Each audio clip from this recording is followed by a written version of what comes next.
नमो अरिहन्ताणं नमो सिद्धाणं नमो आयरियाणं नमो उवज्जायाणं नमो लोहे सवसाणं मंगलम भगवान वीरो मंगलम गौतमो गणि मंगलम कुंद कुंदाद्यो जैन धर्मोस्तु मंगलम सर्वमंगल मांगल्यम सर्वकल्याणकारिकं प्रदानं सर्वधर्माणां जैनं जयतु शासनं जैनं जयतु शासनं जैनं जयतु शासनं मैं स्वयं ही देय हूँ मैं स्वयं ही ध्यान मैं स्वयं ही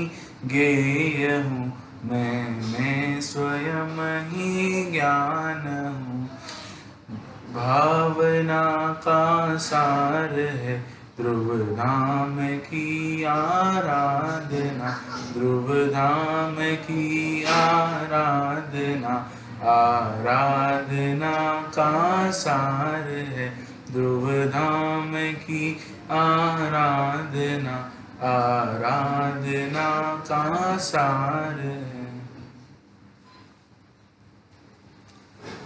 12 भावना विषय पर अपनी चर्चा चल रही है। 12 भावना जिनागम का एक बहुत ही महत्वपूर्ण विषय है। भव्य जनानंद जननी हो, भव्य जीवों को आनंद प्रदान करने वाली यदि कुछ है तो वो है 12 भावना। अभी हमने छड़ाला के माध्यम से भी 12 भावनाओं का पाठ किया। छड़ाला की 5वीं डाल में 12 भावनाओं का ही स्वरूप वर्णन किया है। तो वहाँ पर जो पहला छंद प्रस्तुत किया, मुनि सकल व्रति बड़ भागी भव भोगंते वैरागी वैराग्य उपावन माई चिंते अनुप्रेक्षा भाई। आपने बहुत सरलता से बताया, उदाहरण भी दिया कि जिस प्रकार कोई माता पुत्र को उत्पन्न करती है उसी प्रकार यह 12 भावनाएं वैराग्य को उत्पन्न करती है। ठीक है ना। मुनि सकल व्रति बड़ भागी, ये बड़े भाग्यवान वे मुनिराज होते हैं जो इन 12 भावनाओं को आश्रय लेते हैं, 12 भावनाओं को अपने जीवन में अपने हृदय में अपनाते हैं और मुक्ति के मार्ग को प्रशस्त करते हैं और वही मोक्ष मार्ग या फिर मोक्ष की प्राप्ति करते हैं। तो उदाहरण दिया कि जिस प्रकार माता जो होती है ना, वो पुत्र की उत्पत्ति है ना, पुत्र को उत्पन्न करती है, उसी प्रकार ये 12 भावनाएं क्या करते हैं, ये 12 भावनाओं से वैराग्य की उत्पत्ति होती है। कि 12 भावनाओं का चिंतन करें तो उससे क्या होगा कि जीवन में वैराग्य की उत्पत्ति होगी ना। फिर उससे आगे और उदाहरण से बात की, इन चिंतत समसुख जागे जिमी ज्वलन पवन के लागे। कि जिस प्रकार अग्नि है ना, बहुत अग्नि जल रही है कहीं पर, और अग्नि पर क्या हो रहा है कि हवा है ना, हवा बहुत तेज हवा चल रही है और साथ में अग्नि, तो वो हवा चलने से अग्नि क्या हो जाती है और भभक उठती है, मतलब और तेज हो जाती है वो अग्नि है ना। क्या होती है कि और तेज हो जाती है। उसी प्रकार इन चिंतत सम सुख जागे जिमी ज्वलन पवन के लागे। ये विषयों की आशा में, विषयों में ये जीव क्या कर रहा है, दिन रात उसी में ही मस्त है, उसी में दिन रात लीन है। और जब ये 12 भावनाओं का चिंतन करता है तो विषयों से इसकी दृष्टि हटती है और कहाँ आती है कि अपने स्वरूप की ओर इसकी दृष्टि आती है। तो क्या होता है, जीवन में वैराग्य परिणाम उत्पन्न होते हैं। तो बहुत सारी चर्चा जगह जगह पर की है। अभी अपने देवशास्त्र गुरु पूजन के आधार से भी पढ़ा है ना। वहां पर जो पहला 12 भावनाओं का जो प्रकरण प्रारंभ हुआ, उससे पहले का जो एक छंद है ना, भवन में जी भर घूम चुका कण कण को जी भर भर देखा। कितनी बढ़िया लाइन है वो ना, पढ़ो तो उसको बहुत आनंद आता है। एक बार अपन बोलते हैं, भवन में जी भर घूम चुका कण कण को जी भर भर देखा मृग सम मृग कृष्णा के पीछे मुझको न मिली सुख की रेखा। है ना, कितना बढ़िया पंक्ति है। भव वन में जी भर घूम चुका। अब इस पंक्ति एक एक शब्द को ध्यान से पढ़ोगे तो आपको ख्याल में आएगा कितने गहराई के भाव इसमें लिए हुए हैं, है ना। यह जीव भव रूपी वन में घूम चुका है, इतना कह दिया। उसके बाद फिर कहा कि केवल घुमा ही नहीं है, जी भर भर के घुमा है और एक एक कण कण को देखा है इसने। क्या समझते हो, है ना। ऐसी कोई जगह नहीं है, ऐसी कोई पर्याय नहीं है जो इसने धारण नहीं की होगी। हर पर्याय में ये रहा और हर पर्याय में रहते हुए क्या किया कि उस पर्याय में ही तन्मय हो गया, है ना। भववन में जी भर घूम चुका और कण कण को जी भर भर देखा। थोड़ा नहीं देखा, एक बार नहीं देखा, अनेकों बार। कहते ना जन्मदिन मनाते बहुत लोग, बहुत बढ़िया, बहुत उत्साह से, किसी दिन एक दिन, अरे क्या जन्मदिन मनाना, हर दिन ही तो जन्मदिन है और हर दिन ही तो मरण दिन है ना। क्यों? क्योंकि इसने अनेकों बार अनंतों पर्याय धारण की। तो आज इस पर्याय का जन्मदिन है, कल दूसरी पर्याय का जन्मदिन है, परसों तीसरी पर्याय का जन्मदिन। तो हर दिन उत्साह है और हर दिन अंदर से शोक के भी परिभाव है। क्यों? इस दिन कभी कोई ऐसी पर्याय होगी जिसमें मैं इस दिन क्या हुआ होगा, वियोग को प्राप्त पर्याय की समाप्ति हुई होगी। मतलब हर दिन, है ना। ये कह रहे हैं कि सब कुछ मैंने देख लिया।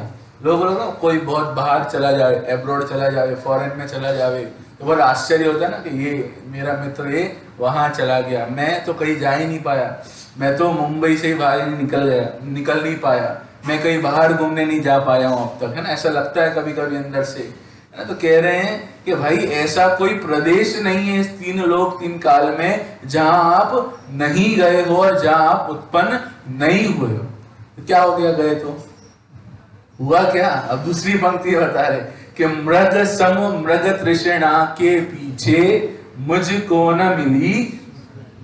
ये हुआ कि अब तक मैं क्या कर रहा था कि जहां जहां जा रहा था मैं ये समझ रहा था कि मैं सुखी हो जाऊंगा, मैं सुखी हो जाऊंगा, सुखी हो जाऊंगा। बोलो आज तक सुखी हुआ क्या? क्यों? मृग सम मृग तृष्णा के पीछे, जिस प्रकार रेगिस्तान में कोई हिरण सामने है ना, बहुत सफेद रेगिस्तान है, वहां पर वो हिरण क्या देख रही है, सामने देखती तो उसे दिखता है वहां क्या है, उसे प्यास लग रही है, और दूर से देखती तो क्या दिखता है, पानी। नजदीक जाती है क्या होता है, सब अदृश्य हो जाता है, कुछ नहीं दिखता है। फिर वहां खड़े होकर फिर दूर देखती है तो क्या दिखता है, ये पानी है। फिर वहां नजदीक जाती है तो मिलता है क्या उसे, पानी। ऐसे करते करते पूरे रेगिस्तान में सुबह से लेकर शाम और शाम से लेकर रात दिन तक क्या करती है, घूमते ही रहती है, पर उसे क्या पानी मिलता है क्या? बोलो मिलता है क्या? कि नहीं मिलता। अच्छा क्यों नहीं मिलता? अरे क्यों नहीं मिलता? है नहीं तो मिलेगा कैसे, है ना। है नहीं तो मिलने नहीं वाला है। वैसे ही यह जीव सुबह से लेकर शाम, शाम से लेकर रात, रात से लेकर दिन, है ना, 24 घंटे किसकी खोज में रहता है, कि सुख की खोज में रहता है। पर क्या वो सुखी होता है क्या? नहीं होता। और होता भी है ना तो कैसा सुख है? सुखाभास है ना, रंच मात्र, थोड़े समय का सुख है ना, जो हमेशा रहने वाला ऐसा सुख नहीं है। भोजन कर लिया, बढ़िया, मजा आ गया, है ना। आपके पसंद का कुछ बन गया तो आपको कैसा मजा आता है, बहुत अच्छा लगता है ना, कि आज तो मजा ही मजा आ गया, है ना। तो कितने समय का वो मजा है? बोलो कितने समय का है? 10 मिनट, 5 मिनट, आधे घंटा, 1 घंटा, 2 घंटा, और उससे ज्यादा तो नहीं है ना। कितने समय का है? फिर कल और नई इच्छा हो गई कि आज और कुछ मिल जाए, है ना। अच्छी गाड़ी ले ली तो फिर और कुछ अच्छा, अच्छा घर हो गया तो फिर और कुछ अच्छा। बोलो ये इच्छाएं कभी पूरी होती है क्या इस जीव की? होती है क्या? कि नहीं। आता है ना आत्मानुशासन ग्रंथ में कि इस जीव के इच्छा रूपी गड्ढा इतना बड़ा है कि जिसमें पूरे संसार, 3 लोक की समस्त संयोग है ना, समस्त चीजों को यदि उसमें डाल दिया जाए तो भी वो इच्छा रूपी गड्ढा एक जीव का पूरा नहीं होने वाला, इतनी इच्छा है। बोलो आज यहाँ चलेंगे तो ये इच्छा पूरी, फिर नई इच्छा कि यहाँ जाना है, फिर कुछ और इच्छा, माने इस जीव की इच्छा कभी पूरी ही नहीं होती। और इस इच्छा को पूरी करते करते कब जीवन का अंत हो जाता है पता ही नहीं चलता, चला जाता है जीवन, है ना। इसलिए कह रहे हैं कि अब समझने का अवसर है, महाभाग्य से ये अवसर मिल गया है, महाभाग्य से सच्चे देव शास्त्र गुरु का समागम मिल गया है। ये वास्तव में मिलना महा दुर्लभ है, ठीक है। ये सारी चर्चा अपनी हुई। उसके बाद झूठे जग के सपने सारे, सारी चर्चा अपन ने की ना। तो वास्तव में देखे अनित्यता की चर्चा कर रहे थे अपन। संसार के सभी संयोग कैसे हैं? नित्य नहीं है, अनित्य है। संसार के सभी संयोग कैसे हैं? शरण नहीं है, अशरण है। ठीक है, तो नित्य कौन है? कि मैं स्वयं नित्य हूं, मैं स्वयं शरण भूत हूं। मुझे किसकी शरण में नहीं जाना, मुझे स्वयं की शरण में जाना है। और यदि मैं स्वयं की शरण में जाता हूं, स्वयं को नित्य मानता हूं, स्वयं का लक्ष्य करता हूं, तो वो शरण रूप जो सिद्ध भगवान है ना, ऐसी दशा मैं भी प्रकट कर सकता हूं। पर मैं क्या कर रहा हूं आज तक मेरी दृष्टि का है कि बाहर मेरी दृष्टि है, बस दृष्टि का ही काम करना अपने को। दृष्टि जो बाहर है उसको भीतर अंदर की तरफ लाना है। पर ये नहीं समझता, ये संसार का स्वरूप देखता है तो भी इसे वैराग्य नहीं आता।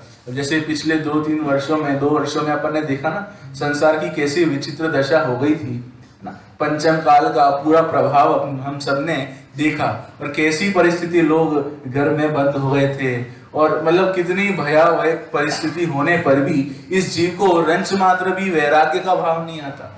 एक बहुत बढ़िया पंक्ति है, पंडित बुधरदास जी हुए ना, उनकी पंक्ति है बहुत बढ़िया, जग की रीत नाम से प्रसिद्ध है। उसमें संसार का स्वरूप बताया कि वहां पर उन्होंने बहुत बढ़िया कि मूड कहा उन्होंने कि संसार के जीव को, हे मूड, तेरी मति को क्या हो गया है? तेरी मति का मानो किसने हरण कर लिया है? तुझे कुछ समझ में ही नहीं आ रहा है। बहुत बढ़िया पंक्ति है, पंक्ति बोलता हूँ, आपको बहुत मजा आएगा। कदाचित आपने सुना भी होगा, ठीक है, सुना हो तो मुझे बताना। काहू घर पुत्र जायो, काहू के वियोग आयो, काहू राग रंग, काहू रोआ रोई करी है। ठीक है, बहुत बढ़िया पंक्ति, ध्यान से सुनना, अपन इसको समझने का पूरा कोशिश करेंगे। काहू घर पुत्र जायो, पहले मैं पूरी पंक्ति पढ़ता हूँ, फिर चर्चा करें। ठीक है, काहू घर पुत्र जायो, काहू के वियोग आयो, काहू राग रंग, काहू रोहा रोई करी है। जहाँ भानु उगत उछाह गीत गान देखे, सांझ समय ताई थान हाय हाय परी है। ऐसी जग रीत कौन देख भयभीत होए, हाँ नर मूड तेरी मति कौन हरी है। मानुष जन्म पाए सोवत विहाय जाए, खोवत करोड़न की एक एक घड़ी है, खोवत करोड़न की एक एक घड़ी है। क्या गजब की पंक्ति लिखी, मैंने है ना, मन रीझ जाए ऐसी पंक्ति है। बारंबार उसी का ही बारे में विचार करे ऐसी पंक्ति है। जगत की रीत बता रहे हैं कि जगत की क्या स्वरूप है, समझो तो जगत के स्वरूप को। क्या पंक्ति है? काहू घर पुत्र जायो, काहू घर वियोग आयो। ठीक है, समझना, काहू घर पुत्र जायो, जायो यानी जन्म हुआ, कि किसी के घर तो पुत्र का जन्म हुआ ना, नए घर में किसी के पुत्र है ना, किसी का जन्म हुआ। और काहू के वियोग आयो यानी किसी के मरण हो गया, किसी के जन्म हुआ और किसी के मरण हुआ। ये तो अपन देखते हैं ना, जगत का स्वरूप ही ऐसा है। कोई हमारा रिश्तेदार, कोई हमारा नजदीकी, कभी किसी के घर में जन्म होता है तो कभी किसी के घर में वियोग मरण होता है। ठीक है, काहू घर पुत्र जायो, काहू के वियोग आयो, काहू राग रंग, काहू रोआ रोई करी है। कि जिसके घर पर पुत्र का जन्म हुआ है वहां पर तो अरे नगाड़े बाजे बज रहे हैं, शहनाइयां बज रही है, मिठाइयां बांटी जा रही हैं, आपस में एक दूसरे को बधाइयां दी जा रही है ना।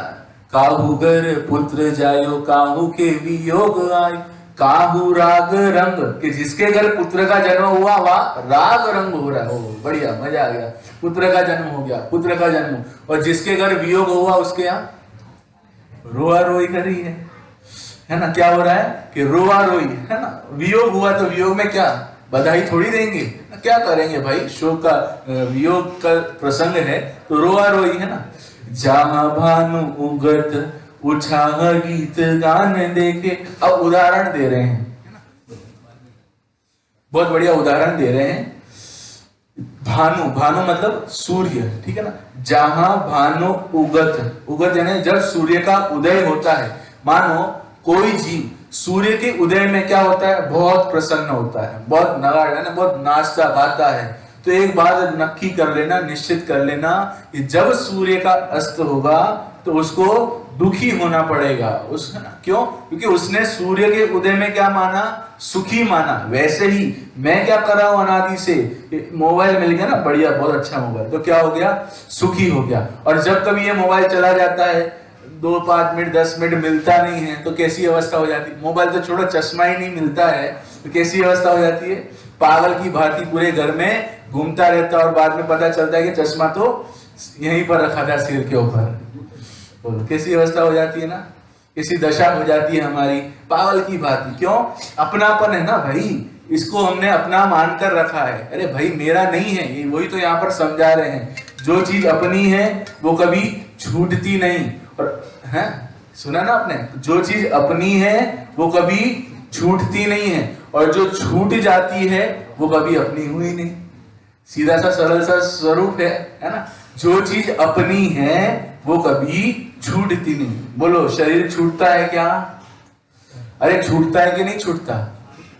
शरीर छूटता ही है ना। तो वो चीज अपनी है क्या? नहीं है ना। हमने अनादि से मानकर तो रखा है ना कि शरीर ही मैं हूं, ऐसी हमारी मान्यता है ना। वास्तव में जो चीज छूटती है, बोलो घर छूटने वाला है कि नहीं छूटने वाला है? छूटने वाला। इसका मतलब मेरा नहीं है, ठीक है। बोलो परिवार छूटने वाला है कि नहीं छूटने वाला है? बोलो, अरे छूटने ही वाला है ना। चाहे घर हो, चाहे परिवार हो, चाहे धन हो, चाहे रुपया हो, चाहे जमीन हो, जायदाद हो, सब कुछ क्या होने वाला है? छूटने वाला। इसका मतलब वो मेरा नहीं है। तो मेरा क्या है?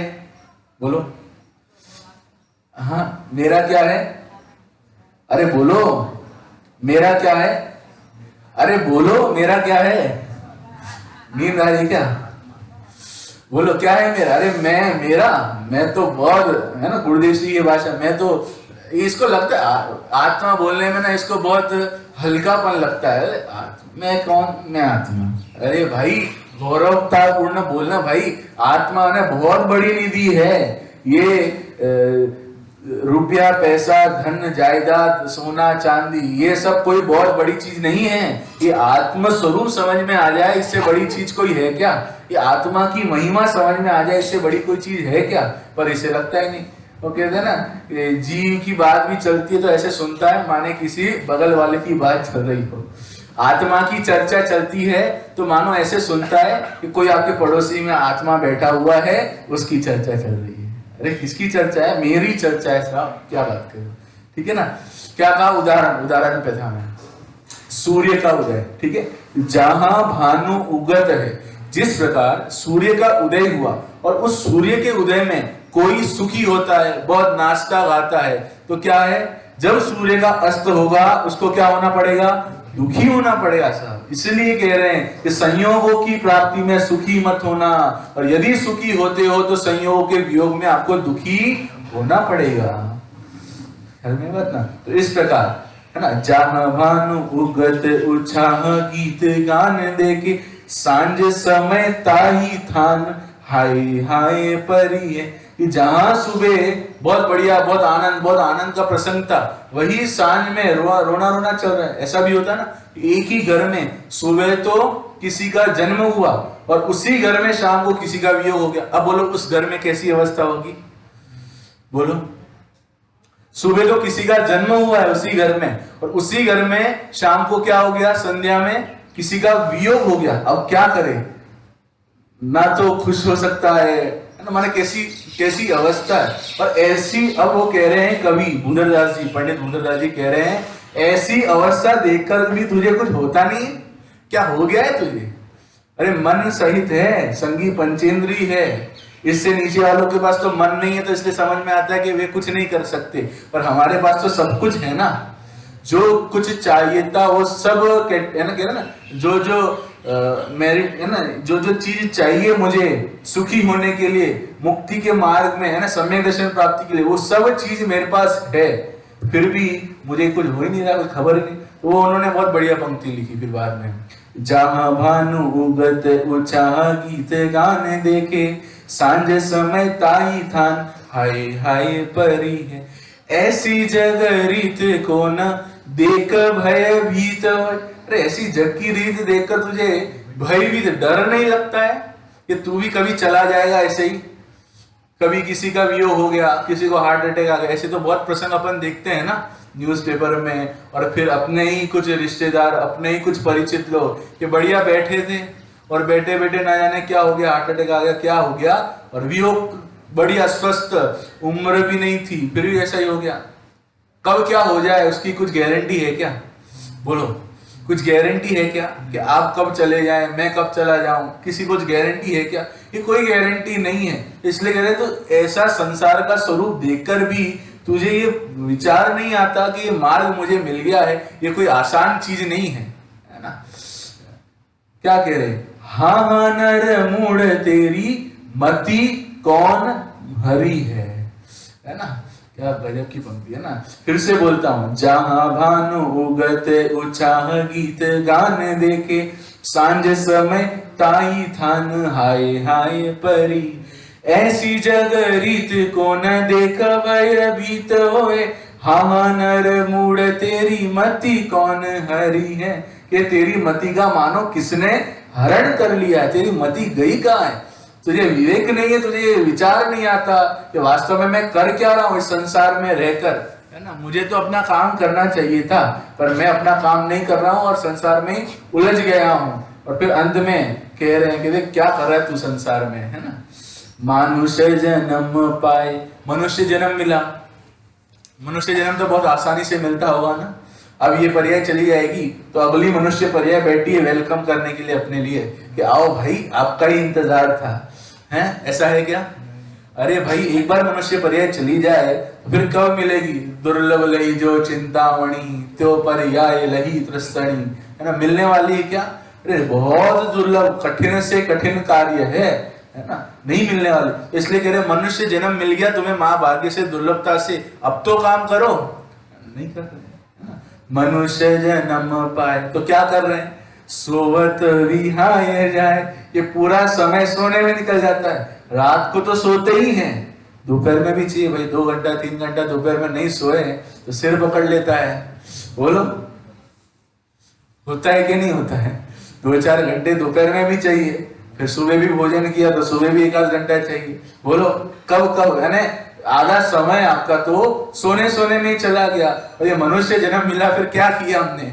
मनुष्य जन्म पाए सोवत विहाय जाए ना, सोने में विहत जाए, माने सोने में पूरा समय बर्बाद कर दिया। खोवत करोड़न की एक एक घड़ी है, कि करोड़ों करोड़ों अरबों रुपया पैसा देकर भी जो समय बीत गया ना, उसको आप वापस नहीं ला सकते हो। बोलो आपकी उम्र कितनी है? समझो, मान लो आपकी उम्र 40 वर्ष है, 50 वर्ष है। आप ऐसा कुछ कर सकते हो क्या कि जिसमें आपकी वो उम्र वापस बैक चली जाए ना? 40 वर्ष के हो, 30 वर्ष के हो जाओ, कितना पैसा देंगे तो ऐसा हो सकता है? बोलो, हो सकता है क्या? 2-4 लाख रुपया दे तो ऐसा हो सकता है? बोलो, करोड़ रुपया दे तो हो सकता है? अरब रुपया दे ऐसा हो सकता है? हो ही नहीं सकता, है ना? तो एक एक जो घड़ी है ना, एक एक समय इतना कीमती है, एक बार चला जाए तो फिर कभी लौट कर आने वाला नहीं है। उसको आप करोड़ों रुपया से भी उसकी तुलना करो तो भी उस समय की आप तुलना नहीं कर सकते हो। इसमें महाभाग्य से ही अपने को अवसर मिला है ना? ये कह रहे हैं कि वास्तव में, है ना, एक एक समय कीमती है ना? मनुष्य जन्म पाए सोवत, याद कर लो ये पंक्ति, हो ना, लिख लो आप, और आपके घर पर जा भी हो ना, उसको सामने लगाओ और पढ़ो रोज। आपको जग की रीत है भाई, अब नहीं समझ में आएगा तो कब समझ में आएगा? जग का स्वरूप ऐसा है ना? है ना? मनुष्य जन्म पाए सोवत विहाय जाए, खोवत करोड़न की एक एक घड़ी। और ऐसी पंक्ति आती है ना सोने की, और ये संदर्भ में, रात गवाई सोए के दिन गवाए खाए। क्या करे, जीवन किस में जा रहा है? पूरी रात सोने में चली जाती है और दिन खाने में चला जाता है। महिलाओं का बनाने में चला जाता है और पुरुषों का उस खाने की वस्तुओं को इकट्ठा करने, माने घर कैसे चले, आजीविका कैसे चले, उसमें चला जाता है ना? रात गवाई सोए के दिन गवाए खाए, भोंदू के उकेट लूंगे। कैसा है भोंदू है ये क्या? इसे कुछ खबर नहीं। ये काम तो पक्षी भी करते हैं ना, जो पक्षी होते हैं ना, वे भी ये काम करते हैं, सुबह निकल जाते हैं अपने भोजन दाना ढूंढने के लिए और फिर शाम को आते हैं और सब अपना काम कर, ये काम तो वो भी करते, तो फिर उनमें और मेरे में क्या अंतर रहा? वो भी बढ़िया रात भर सोते हैं, वो भी दिन में अपनी आजीविका के लिए दाना ढूंढने के लिए जाते हैं, तो उनमें और मुझ में अंतर क्या रहा? वास्तव में देखा जाए तो कोई अंतर रहा क्या? नहीं रहा। वैसी प्रवृत्ति मेरी भी हो रही है, इसलिए कह रहे हैं रात गवाई सोए के दिन गवाए खाए। दिन भर आप सोचो, खाने में पीने में यही सब क्रियाएं में हमारा दिन चला जाता है और रात थक जाते हैं तो सोने में चली जाती है। तो फिर समय बचा तो कब बचा? आत्म कल्याण के लिए समय कब है?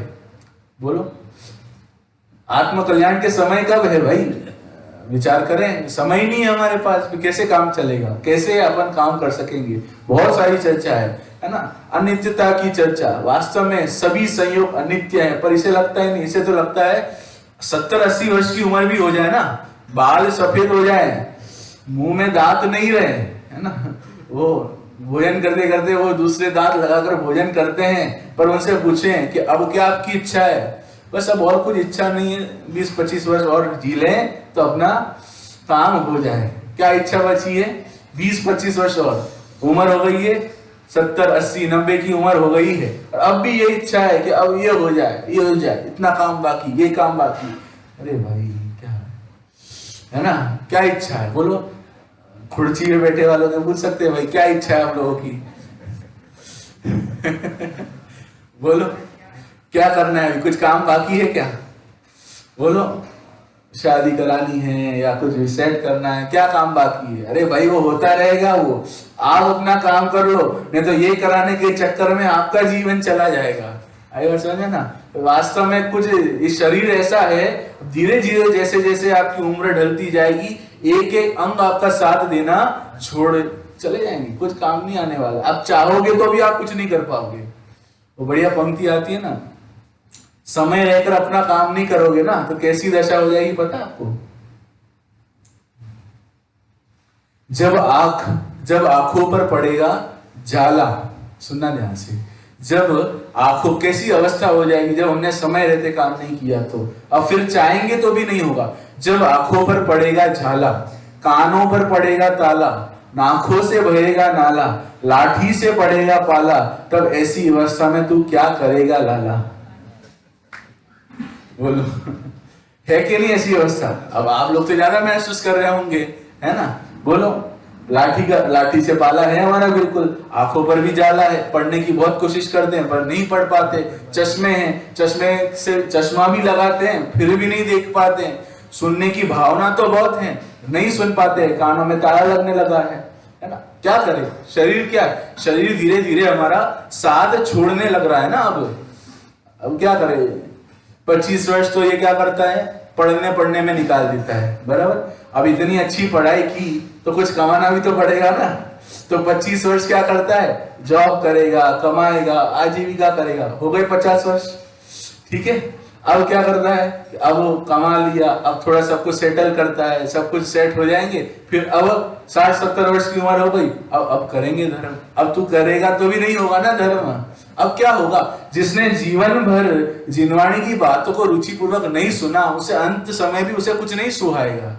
जीवन भर जिसने नहीं सुना, जीवन भर जिसे नहीं अपनाया, वो अब अंत समय में क्या होने वाला है? कुछ नहीं होने वाला है भाई। उस समय बालपने में ज्ञान न लयो, तरुण समय तरुणी रत रहो, और अर्ध मृतक सम बुढ़ापनो, कैसे रूप लगे आपनो। ऐसी दशा हो रही है ना, क्या करें? बाल अवस्था थी, अरे अभी तो बच्चा है, अभी कहाँ पाठशाला भेजेंगे, अभी कहाँ मंदिर भेजेंगे, अभी तो उसे खेलने कूदने की दिन है। और फिर जब बड़ा हो गया, अब आप भेजो तो भी नहीं जाने वाला है वो, है ना? क्या है ना? वास्तव में देखे तो कैसी अवस्था बन रही है। हम विचार करें, हर एक समय हर एक चीज का विचार करें, है ना? वास्तव में सब कुछ क्या है? अनित्य है, अशरण है, क्षणभंगुर है, कोई साथ देने वाला नहीं है ना? सब हम चाहें तो भी हम एक समय भी नहीं बढ़ा सकते, है ना? मेरी इच्छा है कि मैं 80 वर्ष तक जीव, बढ़िया निरोगी काया रहे मेरी, है ना? मेरा शरीर एकदम क्या हो? स्वस्थ हो, कोई परेशानी नहीं हो। तो बोलो, मेरे चाहने से वो हो सकता है क्या? बोलो ऐसा हो सकता है क्या? अरे कल का ही भरोसा नहीं, अभी कौन सी तीसरी लहर आ रही है, कौन सा वायरस आ रहा है, तो 80 वर्ष की तो क्या बात करें, है ना। विचार करें अपन वास्तव में परिस्थिति क्या क्या नई नई बन रही है, कुछ भरोसा है क्या कल का? कल का कुछ भी भरोसा नहीं है। इसलिए कह रहे हैं कि कोई साथ जाने वाला नहीं है, सब यही का यही पड़ा रह जाएगा। सिकंदर बादशाह का नाम सुना होगा आपने, बहुत बड़े बादशाह थे, है ना। उनको ये था कि सारी धरती को क्या करना है, मुझे अपने वश में करना है। क्या मैं राजा हूं कि ऐसी कोई चीज नहीं छूटनी चाहिए जो मेरे वश में ना होती हो, मुझे सबको वश में करना है ना। तो ऐसा उसने खोज किया कि कोई ऐसी चीज तो नहीं जो मेरे वश में नहीं है। तो बहुत ढूंढने पर पता चला कि महाराज, उन्होंने भेजा अपने मंत्रियों को कि देख कर आओ, कोई ऐसी वस्तु, कोई ऐसी चीज जो मेरे वश में नहीं हो वो मुझे बताओ। तो उन्होंने बहुत खोजा, तो क्या मिला कि सब मंत्री आए कि महाराज सब आपके वश में है, इस धरती में जितनी भी नगरियां हैं सब कुछ आपके वश में है, बस एक ही चीज है जो आपके वश में नहीं है। सब कौन? कि नग्न दिगंबर मुनिराज है ना, वो केवल आपके वश में नहीं है। अरे क्यों भाई, मेरे वश में क्यों नहीं? जब मैं आदेश निकलता हूं उनको मेरे पास लेकर आओ। बोले नहीं आएंगे वो। क्यों? क्योंकि वो तो किसी की सुनते ही नहीं है, वे तो बस अपने ध्यान में मग्न रहते, अपने ध्यान में लीन रहते हैं। और ऐसा ऐसा प्रसंग बना, और फिर अंत में उसको बहुत क्रोध आया, फिर वो मुनिराज के पास गया, और फिर बहुत सारी घटना घटती है। तो अंत में यही निष्कर्ष निकलता है कि वास्तव में उस सिकंदर बादशाह ने पूरे जीवन भर सब कुछ इकट्ठा करने में लगा दिया, और जब उसका मरण हुआ ना तो उसने एक संदेश दिया कि क्या करना हे मंत्री, मैं जब मेरा मरण हो जाए और जब मुझे लेकर जाया जाए, तो आज तक मैंने जितनी संपत्ति इकट्ठा की ना उसको मेरे पीछे, मतलब जहां लेकर जा रहे हैं ना, मेरे पीछे उसको लगा देना। जितनी भी संपत्ति इकट्ठी की ना वो मेरे को जो रथ निकलेगा ना उसमें पीछे पीछे मेरी सारी संपत्ति लगा देना, और जगत को ये संदेश देना। क्या संदेश देना? सिकंदर बादशाह जाता है, सब हाली हवाली है ना। सिकंदर बादशाह जा रहा है भाई, कहा जा रहा है? मरण हो गया उसका, वो जा रहा है। सब हाली हवाली, हाली हवाली यानी सारे, बहुत बड़ा बादशाह था, दुनिया भर के लोग आए थे उसके वियोग के प्रसंग पर, दुनिया भर के नगरों के लोग आए थे, इतना बड़ा बादशाह था। सब हाली हवाली है। इतने लोग होने पर भी क्या संदेश दे रहा है? सिकंदर बादशाह जाता है, सब हाली हवाली है, साथ में सब धन दौलत है, मगर 2 हाथ खाली है। वो क्या संदेश देता है कि जब मुझे ले जाया जाएगा ना, मेरे दोनों हाथों को ऐसे बाहर खुला रखना, ठीक है ना, मेरे दोनों हाथों को ऐसे बाहर खुला रखना, और मैंने जितनी संपत्ति इकट्ठा की ना उसको क्या करना, पीछे लगा देना। मेरा रथ जो निकलेगा ना उसमें पीछे सारी संपत्ति को रख देना, और दोनों हाथ क्या करना, ऐसे खुले रख देना। और ये संदेश देना कि सिकंदर बादशाह ने भले ही जीवन में बहुत संपत्ति क्यों ना इकट्ठा की हो, पर ये सब की सब क्या हो गई, यही के यही पड़ी रह गई। सिकंदर बादशाह जाता है, सब हाली हवाली है, साथ में सब धन दौलत है, मगर 2 हाथ। इसका मतलब क्या है कि वास्तव में जीव आप अकेलो अवतरे, कोई साथ आने वाला नहीं है और कोई साथ जाने वाला नहीं है। तो इसलिए कह रहे हैं ना, वास्तव में देखा जाए सम्राट महाबल सेनानी उस क्षण को टाल सकेगा क्या? बहुत सारी चर्चा है। मैं एकाकी एकत्व लिए ही सब आते, ठीक है ना। क्या है वास्तव में मैं, मेरा स्वरूप क्या है? विचार तो करें 2 क्षण के लिए। समय सार की वो 38वीं गाथा याद करें जहां मुझे मेरा स्वरूप बताया, अहम एको खलु सिद्धो, कि मैं कैसा हूं वास्तव में, निश्चय से परमार्थ से देखता हूं तो मेरा स्वरूप कैसा है। मैं अहम यानी मैं कैसा हूं, एक को, मैं एक हूं, मैं शुद्ध हूं, है ना। मैं कैसा हूं, मेरा स्वरूप कैसा है, मैं एक हूं, मैं शुद्ध हूं, मुझ में 2पना नहीं है भाई, है ना। मैं 2 रूप नहीं हूं, मैं तो कैसा हूं, एक ही हूं, त्रिकाल एक हूं। मैं कैसा हूं, त्रिकाल शुद्ध हूं। मेरा स्वरूप कैसा है, शुद्ध रूप मेरा स्वभाव है, स्वरूप है मुझ में। अपन पढ़ते ना, मैं ज्ञानानंद स्वभाव हूं, कितना बढ़िया है उसमें स्वरूप बताया, मेरा स्वरूप बताया उसमें, मैं ज्ञानानंद स्वभाव, मुझ में पर का कुछ गंध नहीं। मेरा स्वरूप क्या है वो उसमें बताया, भली बात है। तो वही कह रहे एकत्व भावना, मैं एकाकी एकत्व लिए ही सब आते, तन धन को साथी समझा था पर ये भी छोड़ चले जाते। मैंने आज तक क्या माना था, पहले तो तन को साथी माना था पर तन भी छोड़कर चला जाता है, फिर धन को साथी माना था और धन भी छोड़कर चला जाता है। अब किसको साथी मानूं, बोलो? तन है ना, तन शरीर ये भी चला जाता है, धन जीवन भर जिस धन को इकट्ठा करने में ये जीव पूरा जीवन समाप्त कर देता है, पर वो धन ही साथ में नहीं आता, तो फिर क्या मतलब है? इसलिए कह रहे ना कि आजीविका भी उतनी करना जिसमें अपना काम चल जाता हो, और फिर जितना समय मिला उसे आत्म कल्याण में हमें समर्पित करना चाहिए ना। संतोषी वृत्ति हमारी होनी चाहिए, है ना, तो ही तो जाकर अपना ये काम हो सकेगा, ठीक है ना। मैं एकाकी एकत्वली, मेरे न हुए, अरे मैं क्या इनको अपना बनाऊं, ये मेरे आज तक हुए ही नहीं है, ये तो मैं मान कर बैठा हूं कि ये मेरे हैं, पर ये मेरे आज तक हुए नहीं, और मैं इनका हूं नहीं आज तक, है ना। मेरे न हुए ये, मैं इनसे अति भिन्न अखंड, मैं कैसा हूं कि इनसे अत्यंत भिन्न हूं, पर अनादि से ये मानकर बैठा हूं कि यही मेरे हैं, मैं ही इनका हूं। बहुत विचार करें, बहुत सारे, जिसके श्रृंगारों में मेरा यह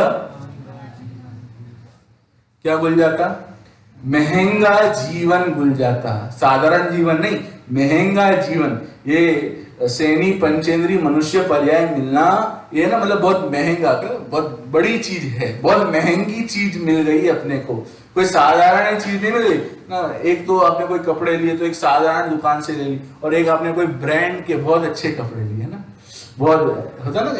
कोई फोन लिया, एक आपने कोई साधारण कंपनी का फोन लिया, एक आपने कोई बहुत ही बढ़िया ब्रांड का एप्पल का फोन लिया, तो बोलो ऐसा स्टैंडर्ड है, ये भाई मेरे पास ये चीज है, ये ब्रांड की चीज है। वैसे ही मेरे पास ये मनुष्य पर्याय है, ये बहुत ब्रांडेड चीज है, क्या है, बहुत बड़ी चीज है, पर इसे इसकी वैल्यू ही नहीं है। बोलो, बहुत अच्छी चीज इसके पास है और उसको उसकी वैल्यू नहीं है, तो फिर क्या है, क्या होगा? एक व्यक्ति था जयपुर के, एक दादाजी थे, है ना, वे रोज मंदिर जी जाते थे। तो मंदिर जी जाते जाते एक बार क्या हुआ, बहुत दूर समझो मंदिर था, तो चलकर जाते थे ना, बुजुर्ग वृद्ध व्यक्ति थे, चलकर जाते थे। और एक बार ऐसे रोज चलते चलते जाते थे, एक बार रास्ते में चलते चलते उनको एक पत्थर मिला। क्या मिला? पत्थर मिला। पत्थर को देखा, पत्थर तो बहुत चमक रहा है, क्या बात है, क्या है इस पत्थर में? तो पत्थर मिला, पत्थर को उन्होंने हाथ में उठाया और फिर उन्होंने कुछ तो होगा कीमती ऐसा समझकर अपने जेब में रख दिया, क्योंकि बहुत चमक रहा था। फिर चलते हुए जा रहे थे, है ना, रास्ता बहुत लंबा था, तो चल रहे थे, जैसे उन्होंने अपने कुर्ते में डाला और वे चल रहे थे, वो पत्थर देखकर, है ना, चल रहे थे, जेब में वो था। तो चलते चलते क्या हुआ, वो जो पत्थर था ना उनके जेब में बहुत नड़ रहा था, मतलब बहुत लग रहा था उनको। तो उन्होंने क्या किया, क्या ये पत्थर परेशान कर रहा है मुझे, उन्होंने वो पत्थर लिया और उसको वापस से उस रोड पर फेंक दिया, रास्ते पर फेंक दिया। और बढ़िया, फिर उन्होंने गए, जिन मंदिर में दर्शन किए और दर्शन कर वापिस घर लौटे। अब घर लौटे तो अब जब उन्होंने अपने जेब से दरवाजा खोलने के लिए चाबी निकाली तो क्या पाया, क्या पाया कि वो जो चाबी थी ना वो किस में कन्वर्ट हो गई, किस में डाइवर्ट हो गई, लोहे से सोना बन गई। और जब उन्होंने वो देखा तो उनकी क्या दशा हो गई होगी, बोलो? बढ़िया दरवाजा खोलकर अंदर से बैठकर आराम से पंखा चालू कर पानी वानी पिया होगा ना उन्होंने, क्या किया होगा? अरे पानी, उन्होंने कुछ घर नहीं खोला, कुछ नहीं, तुरंत उसी क्षण वापिस भागे।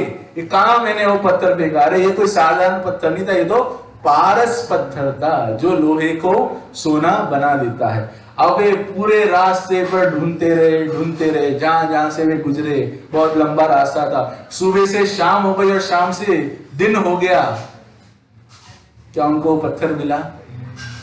अरे बोलो, मिला क्या? अरे मिला नहीं, मिला ना। क्यों नहीं मिला? क्योंकि उन्होंने कहीं भी रास्ते में से समझकर फेंक डाला, चला गया। अब वो मिलने वाला है क्या?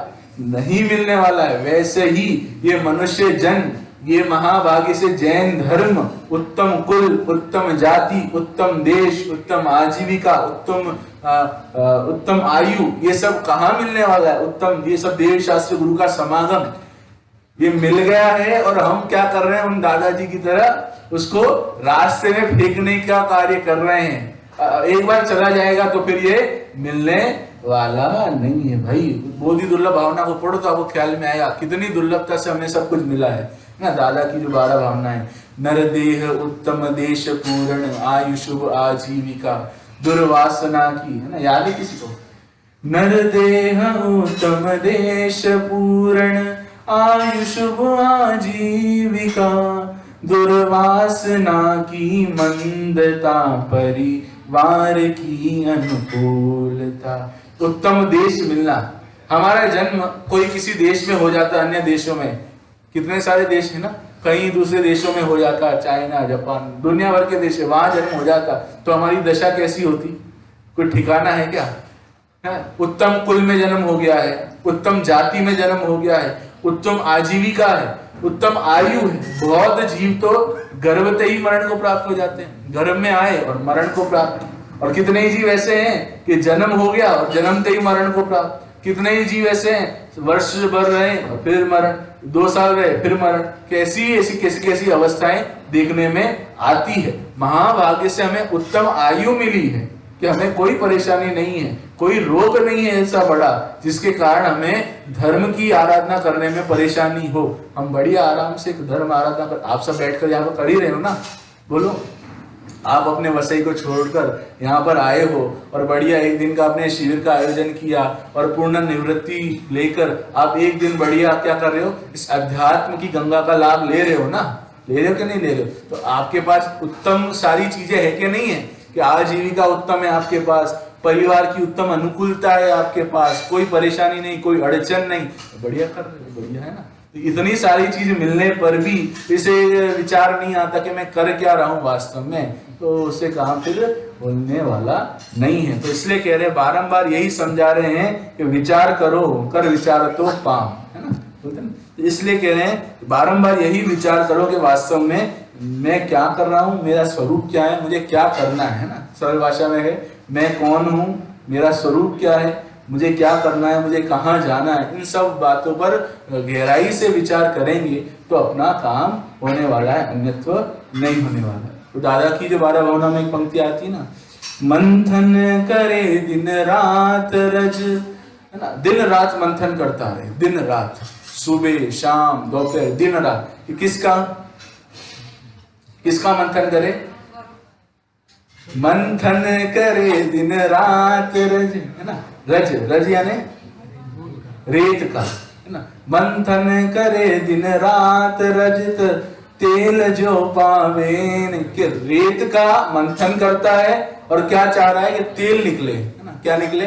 बोलो कब निकलेगा? अरे कभी तो निकलेगा ना, 1 दिन 2 दिन, हफ्ता भर, 15 दिन, 1 महीना, दिन रात मंथन कर रहा है। भाई कुछ तो उसके पुरुषार्थ की तो कुछ तो अनुमोदना करो ना, कुछ तो उसके पुरुषार्थ की सराहना करो ना, कितना मेहनत कर रहा है वो दिन रात। अरे नहीं निकलेगा ना, क्यों नहीं निकलेगा? क्योंकि जहां है नहीं वहां क्या निकलने वाला है ना। दिन रात मंथन करता रहे। और दूसरा एक तो रज के बारे में, मिट्टी के बारे में कहा, और दूसरा कहा कि दिन रात जल है ना, जल पानी का मंथन करता रहे। और बोले कि घी क्यों नहीं आ रहा है ना। दिन रात किसका मंथन करता रहे वे?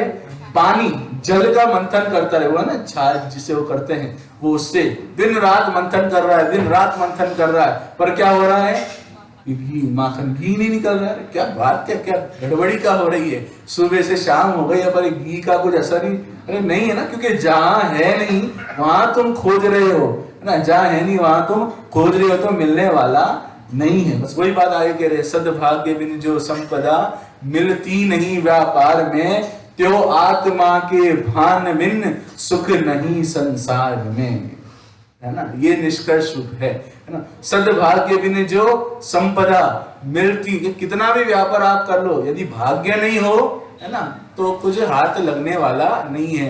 जो कुछ हाथ आया ना वो भी चला जाएगा। यदि पाप पुण्य के आदि ना सब खेल, वैसे ही आत्मा के भान बिना रंच मात्र भी तुम्हें सुखी करने में कोई समर्थ नहीं है। आप कितनी भी कोशिश कर लो, आप सुखी नहीं हो सकते। आप कहते ना बहुत बढ़िया से बढ़िया जगह चले जाओ, और है ना, बहुत बढ़िया से बढ़िया शहरों में चले जाओ, और फॉरेन कंट्री में चले जाओ, ऑस्ट्रेलिया चले जाओ, जहां आपको जो पसंद है वहां चले जाओ, पर आत्मा के स्वरूप को समझे बिना तुम चाहो कि मैं सुखी हो जाऊं, तो सुखी हो सकते हो क्या? वहां जाकर आपको एक दिन का आनंद तो आ सकता है, पर जीवन भर सुखी होना है तो यही एक मार्ग है, दूसरा कोई मार्ग नहीं है। तो हम सब भी इस जीवन भर इस मार्ग को अपनाएं और यही वास्तव में सुखी होने का मार्ग है। इससे ही जीव सुखी हो सकता है। और ये 12 भावना भी निरंतर हमें यही प्रेरणा देती है। क्या प्रेरणा देती है? कि अपने स्वरूप की पहचान करो भाई, बाकी सब तो कुछ काम का नहीं है। ये सब संसार परिभ्रमण का कारण है। एकमात्र आत्म स्वरूप की महिमा, एकमात्र आत्म स्वरूप की पहचान ही वही करने योग्य कार्य है। हम सब भी इन सब का स्वरूप समझकर अपना कार्य सफल करें, इसी मंगल भावना से।